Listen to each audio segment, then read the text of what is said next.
Welcome to another episode of the Back to School Shootings podcast. My name is David Reedman. I'm the creator of the K through 12 school shooting database.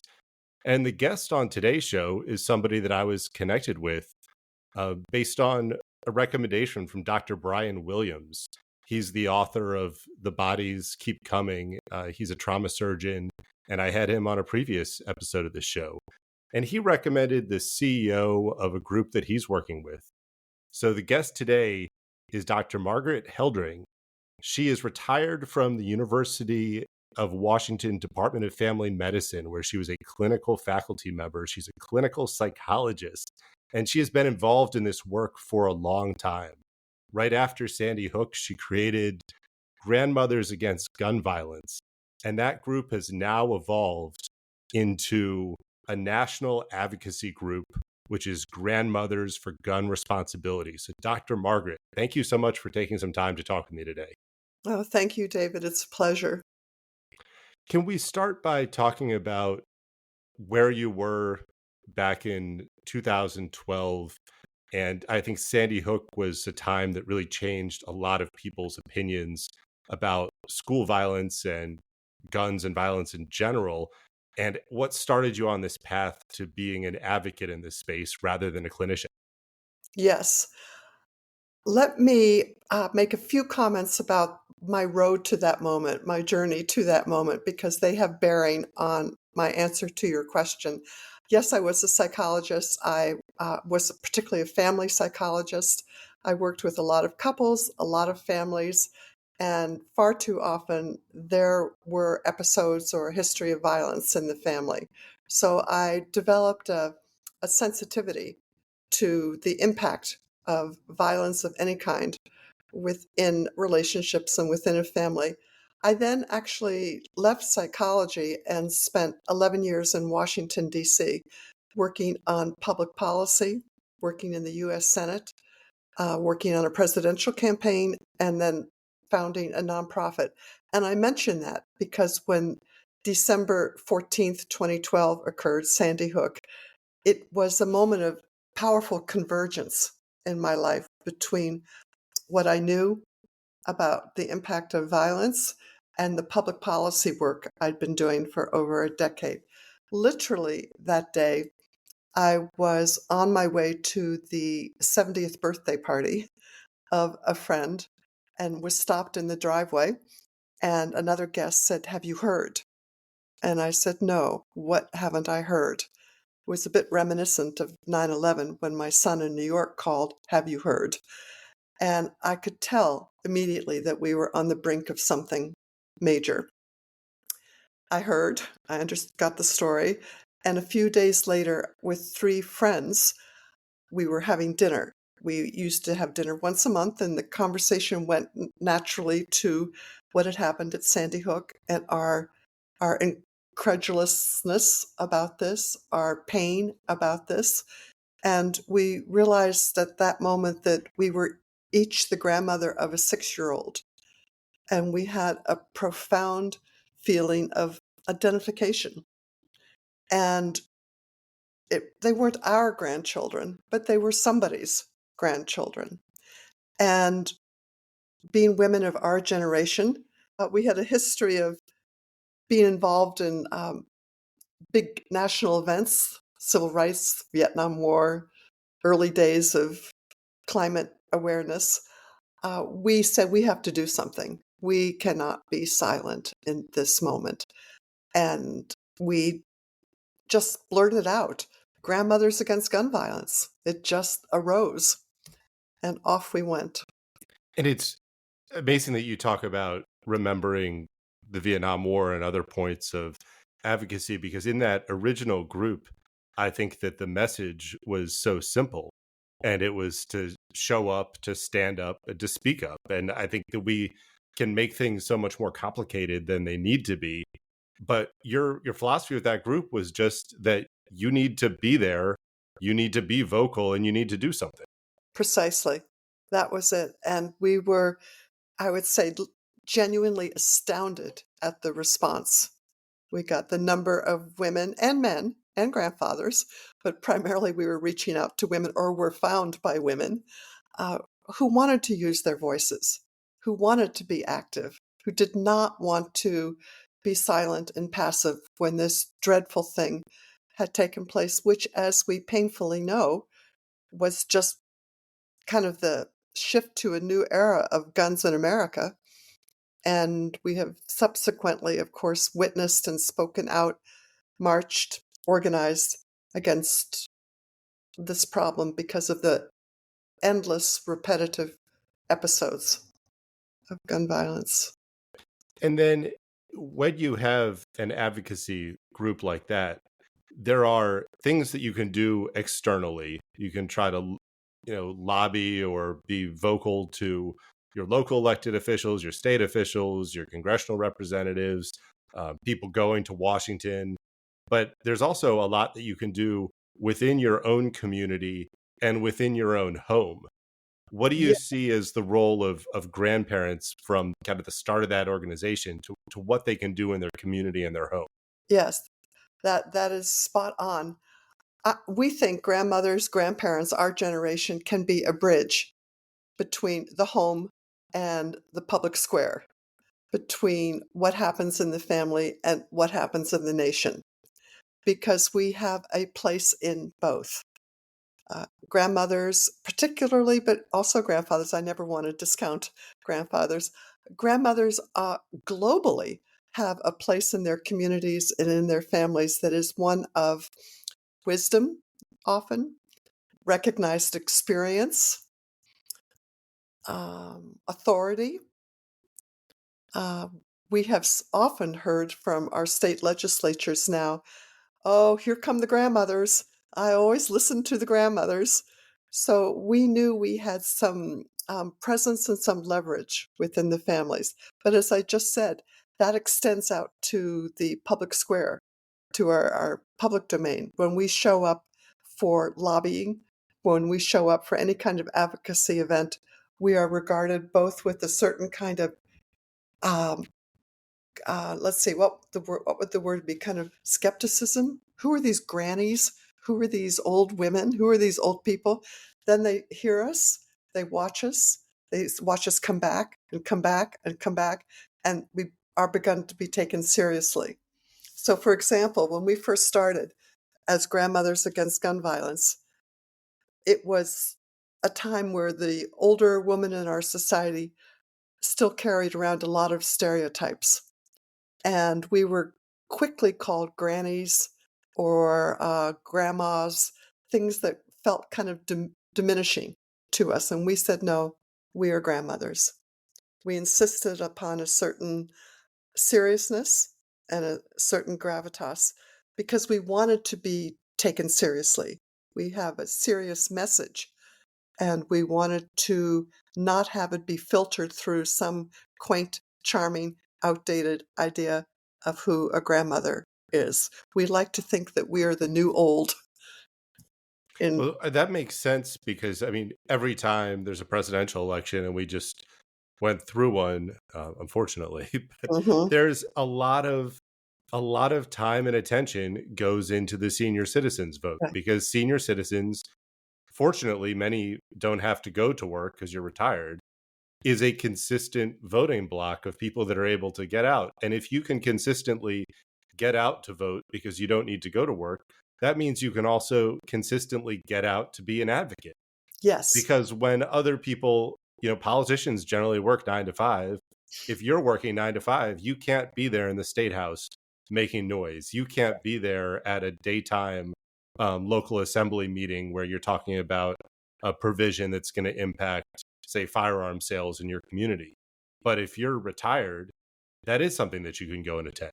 That is exactly right. We often talk about that uh, we have the time to do this, but at the same time, we don't have the time, meaning we're old. But we have the time now to give back to society, to show up and bring our point of view, which we think arises from experience. This is not our first rodeo. We know how to comment on social problems and be active on social problems. But that's exactly right. We do have the time, and it doesn't mean that all the grandmothers have been immediately comfortable with political advocacy. We've had to do and loved doing a lot of education and kind of mentoring and modeling to bring along people. But everybody has been grateful for the time and the organized way to get their voices heard, to get their voices out there. And as your group is out there and as grandmothers are out there, what is the main message that they're giving to politicians? Right. The main message is gun violence is preventable. And it requires, and this kind of leads into the new national group, Grandmothers for Gun Responsibility. It requires a sense of collective responsibility for the prevention, the remedies, the understanding of what the risk factors are and what the protective factors are. This does not belong just in a state legislature or a community town council or even the United States Congress or just the courts. It belongs across all of that, from the family to the schools, to the faith communities, to the barbershop, to the nonprofit world. It is a sense of we have this problem in this country and we must share responsibility for addressing that problem. Now, obviously, some groups are very resistant, some parts of society to this, but that's our premise. That's our premise.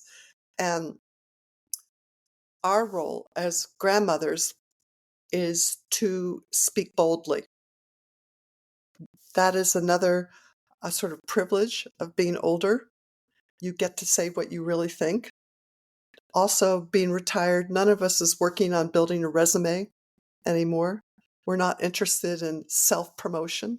We don't have so much personal ambition. There really is the stage of life imperative to think about legacy, to think about the world we're leaving behind, and to do what we can to make sure it's a safe world.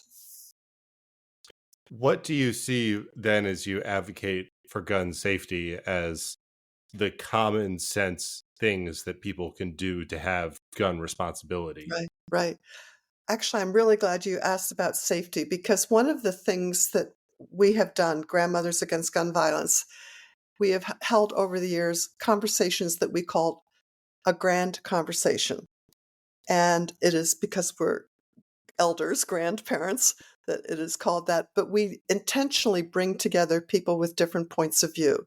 So, for example, our first one was entitled something like What to Do About Guns in America. And we had a couple speakers from the gun violence prevention side of things, and we had speakers from the gun rights side of things. And we weren't sure whether there were going to be some pretty serious fireworks or how this was going to go. But rather rapidly, we discovered the common ground of safety. That is the bridge across, as I'm sure you know, across different points of view. And nobody wants to see a child killed. Nobody wants to see a community traumatized like this. Nobody wants somebody to impulsively grab an unsecured gun in the house and take their own life. So we found safety as the common ground.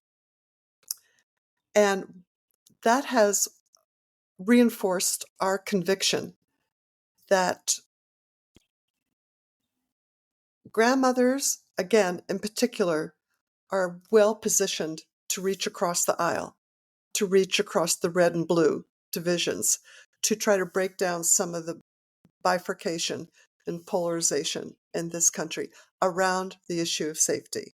So, to give a more direct response to your question, I think you're very well aware of this. The single most important thing this nation can do is to develop a sense of responsibility that puts a balance back between my right to have a gun and my responsibility to have a gun. And that responsibility includes thinking, do I really need to buy a gun? Do I really need to buy 5 guns? Do I agree and understand and accept the research that a gun in the home is not a protective factor, it's a risk factor? If I do want a gun or have a gun or guns, will I be responsible and store them securely and separately from ammunition, both in the home and in my car? So we are working on how to break through the kind of immediate reactive sense of threat, resistance. You're trying to take away my guns. You're trying to deny my right. No, that is not the case at all. That is not the case at all. I particularly am not interested in guns, but I know people are. People grew up in farms in Ohio and know guns and have a respect for guns. And we want to help inspire new national norms around gun ownership that prioritize safety. And I think it's important that you point out there that people are allowed to buy guns, but some people buy so many guns that they don't even keep track of the guns that they have. And to be a responsible gun owner is to be responsible for the safe storage and use of the deadly weapon that you purchase. I think about a case that happened just this month in Maryland where an elementary school kid fired a .357 Magnum revolver, a very powerful revolver, inside their elementary school classroom by accident. And the gun they had found inside their relative's car when they were left unattended in the car. There was this loaded gun somewhere in the car on a Saturday. The kid put the gun into their school backpack, which they had with them, and then carried that backpack with the loaded gun around for 5 days before the morning when the shot was fired there in the classroom. Fortunately, nobody was killed. But for an elementary school kid, getting hit with a .357 Magnum round is probably a fatal shot. But where that comes to your point about gun responsibility is, how does an adult carry a gun with them and not notice that it's gone for 6 days? And that speaks to, you need to keep track of all the weapons that you have. And if you have so many that you can't keep track of them, somebody in your family or your circle of trust needs to have an intervention with you and talk about how to be responsible with them. Right. I like your word intervention, David, because it reminds me of how intervention is a tool used when there's an alcohol problem in the family, when there's a drug problem in the family, when there's an excessive spending problem, when any kind of harmful, whether it's harmful to self or others, activity is going on. Sometimes an intervention is the only way to break through the resistance and the denial. And that's a really good comment you've made about somebody needs to, in their circle of trust, confront isn't quite the right word because you don't want to escalate the conflict, but needs to intervene, engage, do something that breaks through the lack of awareness or the resistance. I do think it's beginning to change. I do think as more and more gun owners become aware of this problem, there is for many, a period of, how am I doing with this? How am I doing with this? Yeah.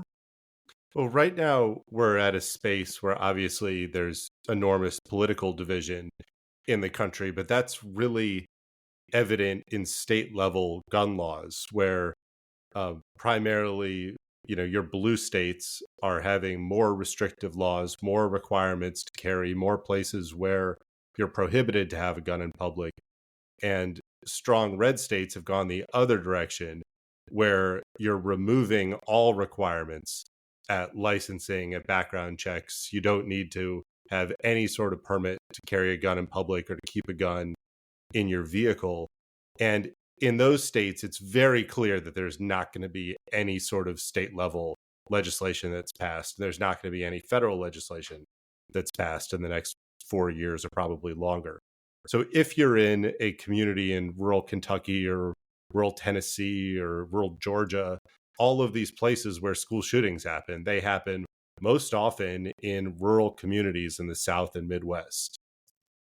What can a grandparent do in a family to make sure that there's not a gun available to a child who might end up taking that gun to school? I think the grandparent ought to take the leadership role within a family on this. I think the grandparent has the role, the position in the family, and the responsibility, uh, if she or he has acquired a sense of knowledge about guns and the danger of guns, to talk to their adult children about it, to encourage perhaps um, the use of social media to pass the word around. I'm paying attention to guns in my family. Are you? Please do as well. To engage with any kind of civic group or faith community they're a part of. I think grandparents can be very much the loudest, most compelling voices on this issue within their own family and in their local communities. Very definitely. And I think that's something we are beginning to encourage grandmothers in particular to do around the country. We just had a call yesterday, a Zoom yesterday with grandmothers from about 6 different states, and we began to talk about what can you do? What can you do in your hometown, in your neighborhood, on your block? So that is where the movement is gaining increasing attention as a consequence of just the political situation you described. Yes. Can you give me a sample of how you would start and have Mhm. that conversation? So imagine you're the grandmother and your adult child has purchased a variety of different guns, and they really are internalizing the marketing narratives that are pushed by the gun industry, that you need to have this gun with you for self-defense. You need to have a loaded gun accessible in every room of your house in case terrorists come and invade your property. You need to, constantly be ready because there are threats everywhere. That is the way guns are marketed. It's not the reality. And in reality, when you look at the data, the most likely outcome of a gun in your house is you're going to shoot yourself. A young child is going to accidentally shoot themselves or one of their siblings, or somebody's going to be shot in domestic violence incident. Those are all more than 100 times more likely, like an incredible amount of risk compared to armed home invasions, which happen in the single digits in most states every year. What would your conversation with that adult child be to try to tell them you need to keep those guns in a safe so the kids can't get them? That's a thoughtful, challenging question. And I don't think there's a one size fits all answer because the nature of the relationships between the grandmother and her adult children or the grandfather and his adult children can vary so much. So, of course, it would be um, customized to what the nature of that relationship is. And I know it's a scary thing to do. I know that when a grandparent uninvitedly intervenes, there can be some serious pushback and some difficulty. But I would want to fortify myself and I would want to fortify other grandmothers with the thought you are about saving lives. You are doing something that's scary and challenging and will probably upset your adult children for a while, but you are doing this because you know the risks and you are doing this to save lives. I would then recommend to the grandmother that she have a conversation with her adult children. If she has more than one, I would do it in a group. I would get on a Zoom if they live geographically apart and say, I want to bring something up. I want to talk with you all about something that's on my mind, that's in my heart, that I'm really worried about. You might not welcome this, but I would ask you to listen and consider this. If there's just one adult child, I would not have any of the grandchildren in the picture, in the Zoom, in the room.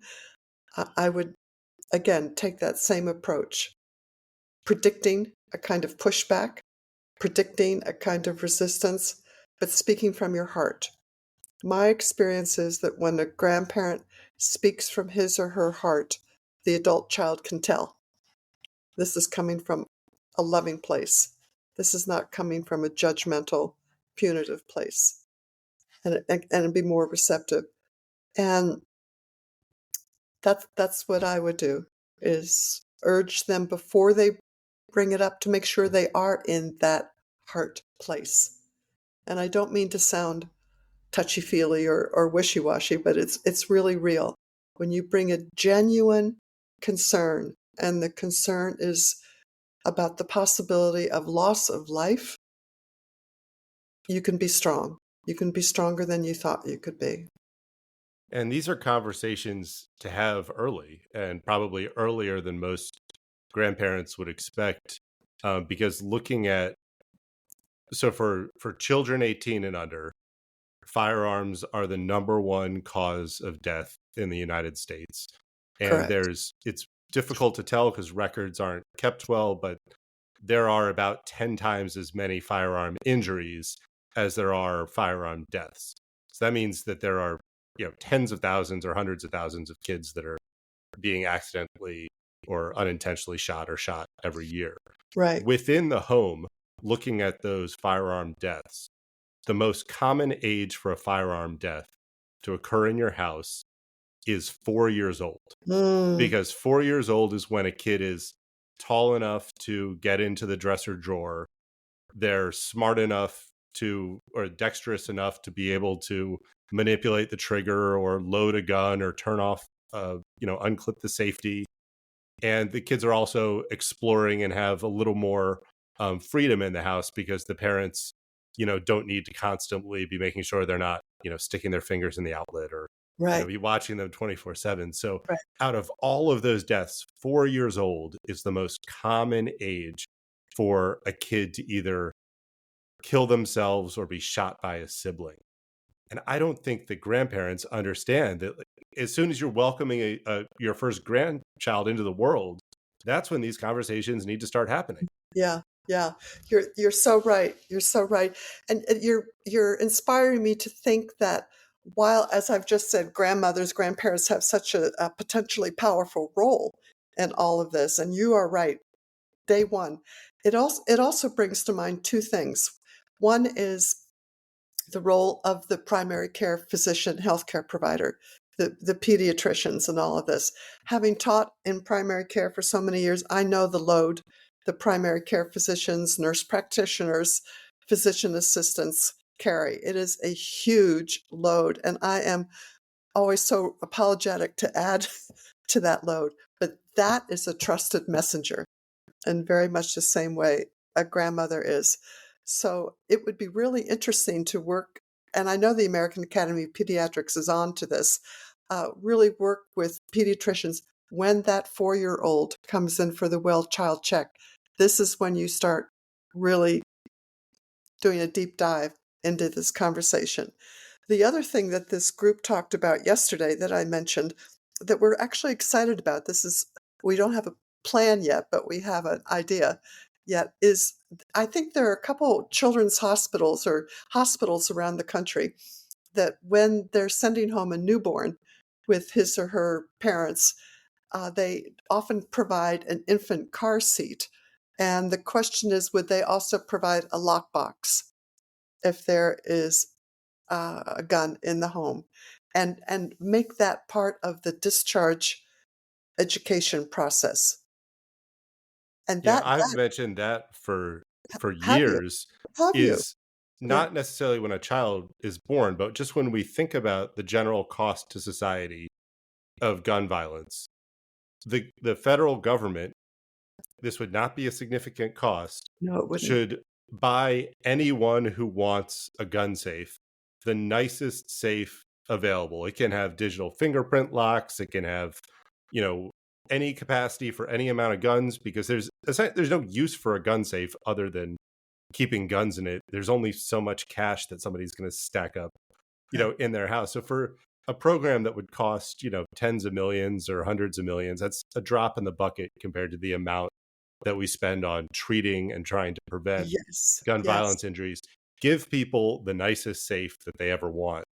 and tied to that, pretty severe um, penalties if the gun is not inside the safe. I think Yes. a second conversation that a grandmother can have is if you're the grandmother of a daughter who's in a Mm, house that has a husband or domestic partner who has guns in the house, is that you're very unlikely to be shot by a stranger for no reason out in public. You are extremely unlikely to be shot by a stranger who comes into your house. The biggest danger for a woman is being shot by her domestic partner inside her house during a dispute. And there's strong correlation between the availability of a firearm right. and the rate of domestic violence within communities, because that moment of high emotion can turn into a death or a severe injury if there's a gun right there that's accessible. If somebody even needs to walk away for 10 seconds to open the safe, that forces them to think about, as they put the code into the safe, is this worth going to prison over? Is Yeah. this worth ending my family over? Is this Yeah. making my children motherless over? Yeah. So it's very important, I think, for the grandmother of any daughter to also have that conversation about what can happen during an argument if there's a gun in your house. That is such a fine point. That is such a fine point, and I can imagine thinking as I'm the grandmother, I'm the mother of sons and the grandmother of sons. I seem to specialize in and men in my family. So I'm speculating a bit when it comes to thinking what it would be like to try to talk to a daughter, but I do have daughters-in-law. It's one doesn't want to scare them. One doesn't want to raise anxiety. But you know what? Anxiety is already there. Maybe not consciously, maybe not identified, but we are all anxious and living on edge when it comes to guns in our home, in our country right now. You know, David, how many people have been exposed to gun violence. As a matter of fact, it's really everybody at this point, whether it's direct personal exposure or media exposure. We all know what is going on. And so I would say to a mother of a daughter or grandmother, um, don't worry about creating anxiety. The anxiety exists. People drop their anxiety levels when something is named for what it is and when an action is offered to help them handle it. So people want reality named for them and then want steps to take to manage reality. But I think that is something I'm going to bring to the grandmothers group, if that's okay with you. Oh, And absolutely. yeah, And I think the parallel point to that, and you said you're the mother of sons, uh, is there's also a male adult suicide crisis hmm in this country right now, where adult men between 30 and 50 are the highest group in terms of raising rates of suicide, and 90% of those suicides are with a firearm. And the risk of suicide in that 30 to 50 year old men goes up substantially if they're post divorce. And so I hmm think after a divorce, somebody can feel like they don't have any purpose anymore. They don't have any um, family safety net. The social group can be totally fractured, but something they still do have is their mother. yeah. And in that, I think it's very important to be having discussions with adult sons about firearms in the house and the risk of suicide, because there's some strong evidence, and this came out of suicide reduction efforts in the 90s around the way that prescription drug packaging changed, hmm is just making getting pills out of individual blister packs. That extra time creates the mental space for somebody to start thinking about what they're doing, and that actually reduces the rate of suicide by overdose. And Yes, it so does. with a firearm, if somebody's at that point of crisis, All the evidence around suicide is that it happens in acute waves, where somebody makes the decision in a very short period of time that they are going to end their life. If there's an easily accessible firearm, 90% of these suicides by men are a firearm. If Mm-hmm. that gun is in the safe, if the gun's not loaded, Mm-hmm. all of a sudden you're taking all of these steps that are outside Yeah. of that acute period of wanting to end your life, and putting that distance between you and the deadly weapon Yes. can prevent that suicide from ever happening. That Yes. seems like a discussion that grandmothers also need to be having with their adult male children. Yes. Yes. Duly noted and duly will. I will have that conversation. They are exactly that age. They're between 30 and 50. And, I think that there have been so many challenges for men in this country in the last decades. And what is the optimal kind of definition of masculinity at this point? I think I understand that a lot of men are feeling quite uh, unhinged, unmoored, a And the bit. gun industry has recognized that, because Yes. if you look at the way that gun advertising changed in the late 2000s, early 2010s, it was a focus on masculinity, it was a focus on patriotism, a focus on self-protection. But anybody who's a historian of firearms knows that that is never the way that firearms were originally marketed or sold or used in the United States. Pre-war, post-war, in the 1950s and 60s, there were significant firearm regulations because people were very worried about World War II vets coming back with weapons, and it wasn't diagnosed yet, but people knew PTSD was a problem. We knew that we didn't want weapons of war to be readily available in society, and then lost sight of that, and then have flipped completely from the post-war, from the greatest generations mentality around firearms, to now, to be a man, to be the protector of your family, Right. to be this American patriot, you need to have as many guns as possible all the time. Right. How do you think you can get back to squaring that? Because there's so much rhetoric right now around the great days of America, when the nuclear family, existed in the 1950s. That family existed without guns. How Mhm. can you talk to people about what this ideal world used to be? Mm. I'm not sure you can talk to people about what the ideal world used to be. I think you have to talk to people about what a better world can be and what are the steps to that, and to frame it around safety, safe children, safe families, safe homes, safe communities, safe nation, in order for people to grow and thrive and achieve their own potential and our national potential.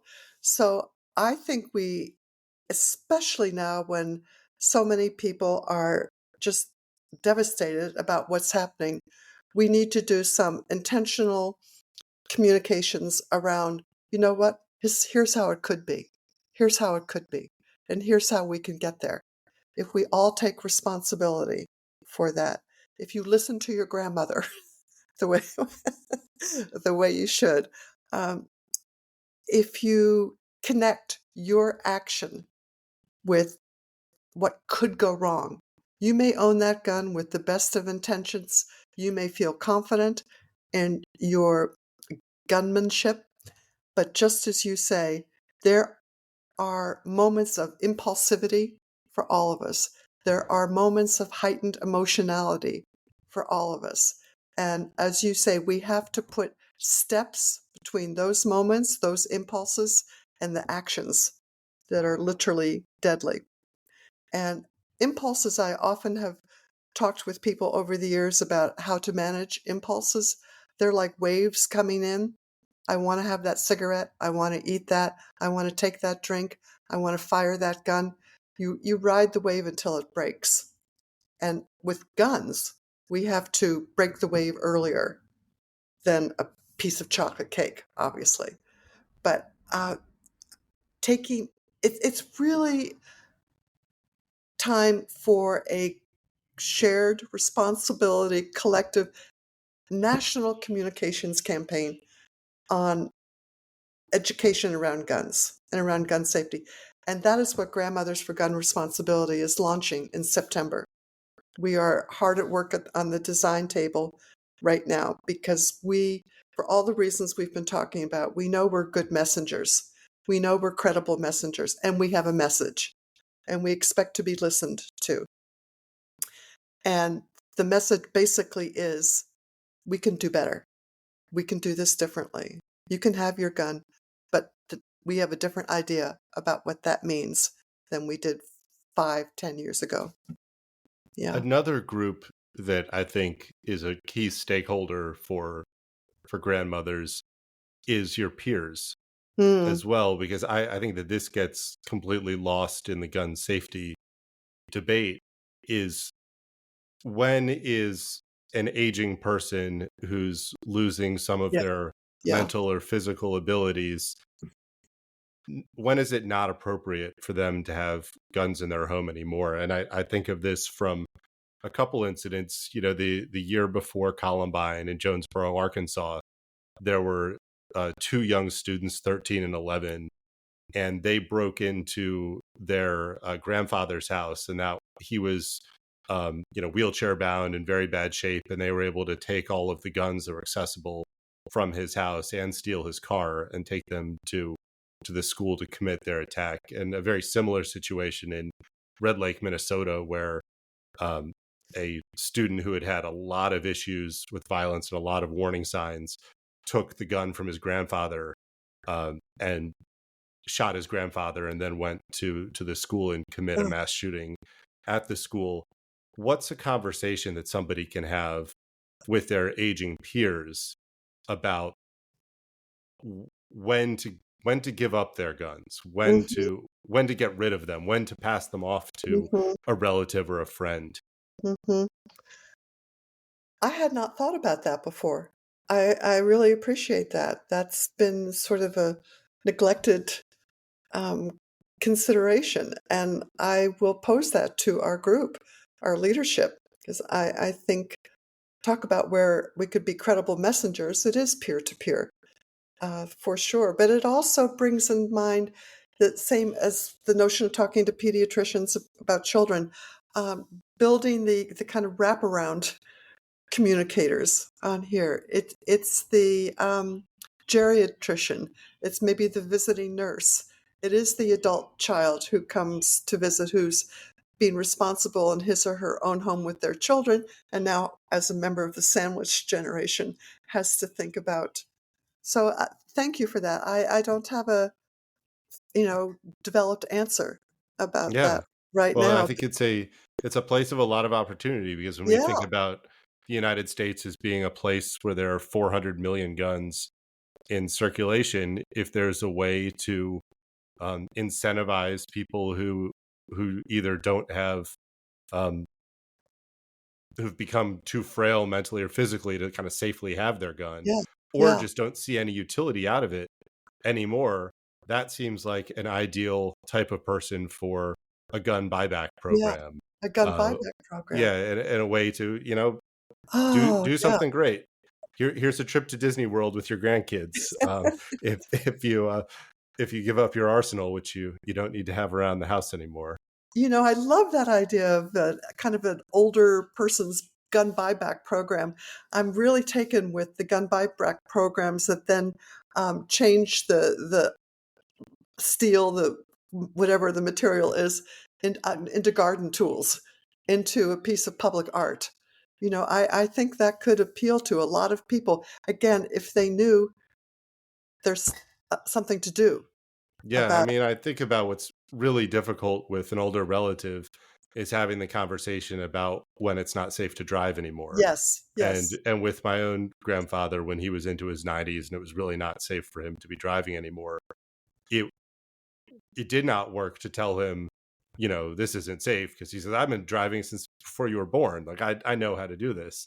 But ultimately what worked with him is setting up a deal, which, he didn't know had been orchestrated, to get a really good price that his friend was going to buy the car from him. Oh, yes. Because then it's, oh, you don't use this car that much. This is, a phenomenal deal. This would Yeah. be able to pay for, the taxi that you need to take to the doctor's appointment. You're coming out so far ahead on this. Yeah. This is great utility for you.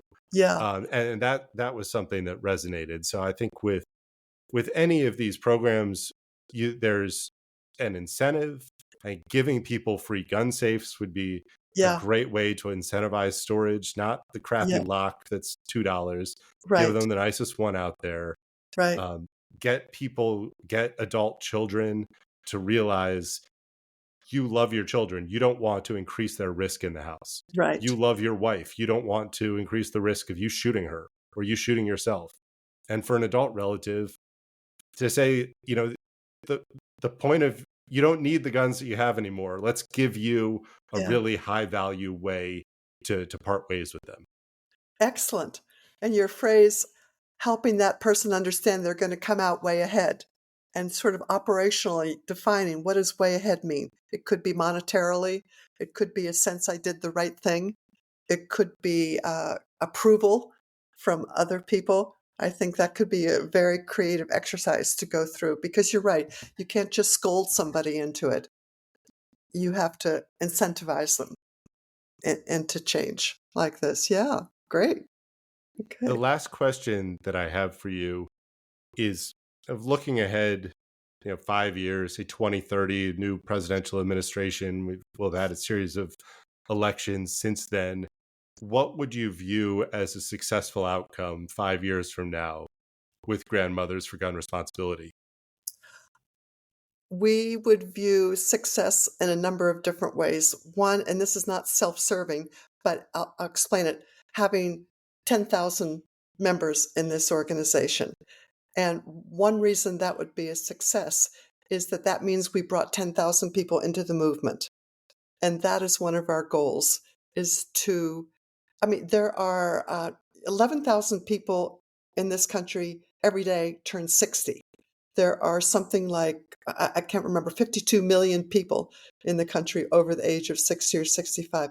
We would love to mobilize that age group into the movement, because I've always said to people, when the movement is so big that it has the power, then we can count more on change. And so we would like to help make the movement that big.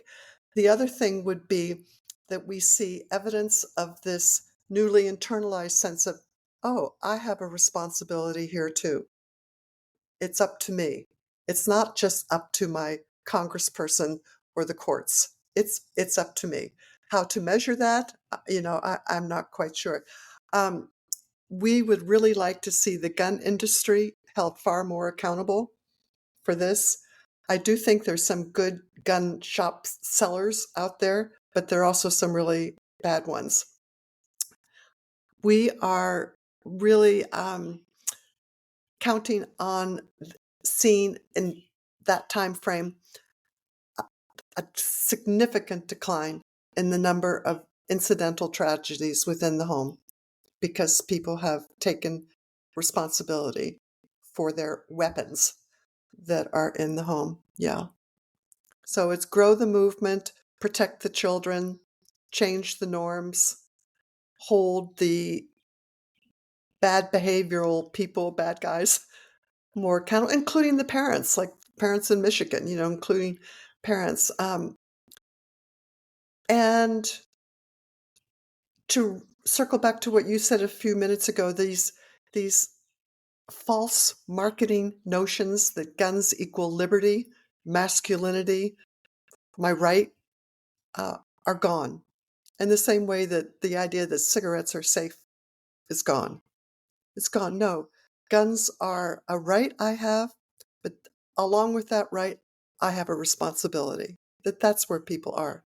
And this Grandmothers for Gun Responsibility group, which is the largest voice for our generation in the gun violence prevention movement, is taking this on.